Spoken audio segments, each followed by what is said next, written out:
Hey you guys, it's Amanda, and recently I posted a reflection question which was, are you an empath or do you have a dysregulated neuroendocrine system? Y'all had some questions, so let's get into it a little deeper. So first of all, what's an empath? An empath is someone who takes on other people's feelings, who takes on someone's energetic stuff. You might have heard it in the zeitgeist as the antithesis to a narcissist. It's someone who really takes on more than they probably should. It's defined more spiritually than biologically, okay? And what is the neuroendocrine system? The neuroendocrine system is just the combination of the nervous system and the endocrine system. So the nervous system has gotten a lot of press lately, balancing the nervous system, calming the fight-flight response, right?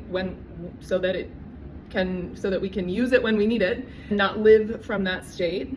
That's more electrical. So think of the nervous system as the electrical engineer of your body, and the endocrine system is the chemical engineer of your body. It's slow, like nervous system is fast twitch, endocrine system is slow twitch. Endocrine system is the hormones, the glands throughout your body that secrete the hormones, right? So yes, the nervous system puts us into fight flight, but it is going to affect the adrenals, which are part of the endocrine system.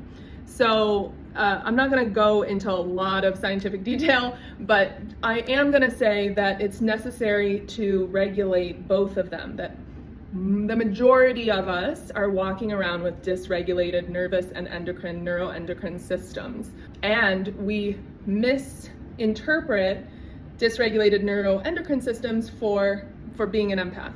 The example I used was, if you're so sensory sensitive that you can't go to a live concert, or you can't go to the grocery store, or you can't greet the world, you know, that might be more biological and less spiritual, i.e. more of a dysregulated neuroendocrine system and less of an empathic response. Okay, now it's possible to be both, but I will say that I'm not talking about just, oh, I'm an introvert, I'd rather stay home and get my groceries ordered. I'm not talking about, I'm just, you know, a Walter Matthau, a grumpy old man, and I want to stay home, you know, like I'm not talking about that. I'm talking about you almost can't go out in public because of the sensory sensitivities, because of the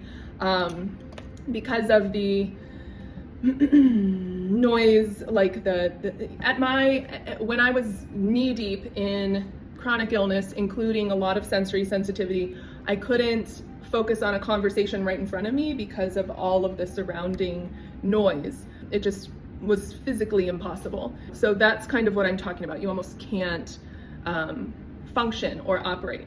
Now, I threw HSP in there, highly sensitive person, which gets a little murky because that's kind of a combo of a biological template and a psychological response. So I don't want to confuse anyone further, but there's a lot of combinations available here. Yes, you can be an empath. I mean, and sensory sensitivity is well known on the autism spectrum as well. So I'm not trying to take away your diagnosis or your identity or any of the categories you feel that you fit in. I am saying, even if you are or you aren't, there's probably a level of neuroendocrine dysregulation that needs to be regulated. How? That's a video for another day. A lot of enzymes, peptides, different solutions available. And I can tell you a little bit about my own story and how I had to regulate, but I just wanted to clarify what I was talking about in the first place for those that were like, huh? Where's Amanda going? All right, let me know what questions you have below. And I would also invite you to, like, when you see these reflection questions, take a stab at them by considering your own life. So there was one that was just talking about the journey to health doesn't begin until you find your center. So what do you think that means? Like, my languaging, but what does that mean to you? Like, what does finding your center or living from your center mean for you?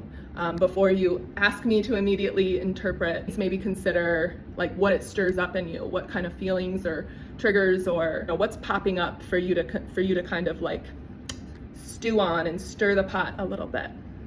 But I'm happy to clarify and I'm happy to dive in. And the good news is, in early May, we're going to be doing a 5-day series, free 5-day series, where I dive in deep on a lot of kind of some of the of the commonly accepted myths. Maybe it's not all it's cracked up to be around health and around metaphysics.